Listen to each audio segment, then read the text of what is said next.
Often you record one instrument with multiple microphones. This video explains how to quickly edit such recordings with Melodyne. To capture a nice full representation of this cello, I use two microphones. One on the neck of the instrument and one on the body. So I deal with two individual signals here, but I can see and edit them in Melodyne in one common window. How's that? Well, let's take a look at the DAW mixer. Each microphone has its own audio track in the DAW. The output of the neck track is routed to bus 1, and the output of the body track is routed to bus 2. Those buses are used as the input of the stereo aux track, where I inserted Melodyne. So that's all I need in order to edit both microphones simultaneously. And what's even more important, with this routing, the phase relationship of both mics remains unchanged during the editing process. If I want to process both mics individually after they have been edited in Melodyne, I route the output of the stereo aux track to stereo bus 3 and 4, and I create another two mono aux tracks, which will be fed from buses 3 and 4 respectively. These tracks are the ones finally used for mixing, since their outputs are sent to the session's main outputs.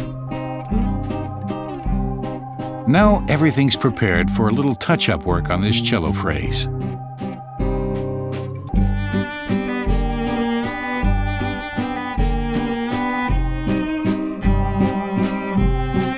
The playing is great, but I'd like to pull it in tune.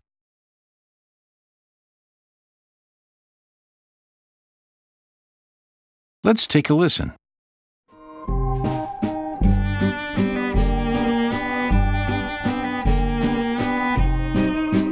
Easy. That sounds much better now. Of course, I could proceed like this for the rest of the track, if need be. Having done that, I can now go to my separate aux tracks and do some further processing to the individual channels. I think I'd like to add a bit of compression to the body mic and maybe some high EQ and a touch of reverb to the neck mic.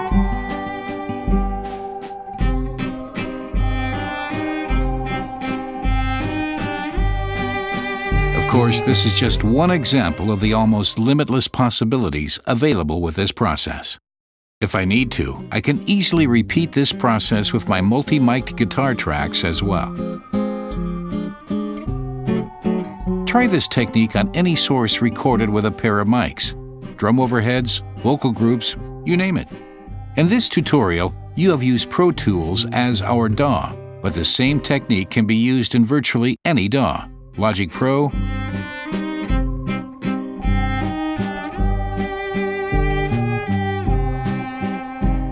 or Ableton Live, for instance, with just slightly different configurations.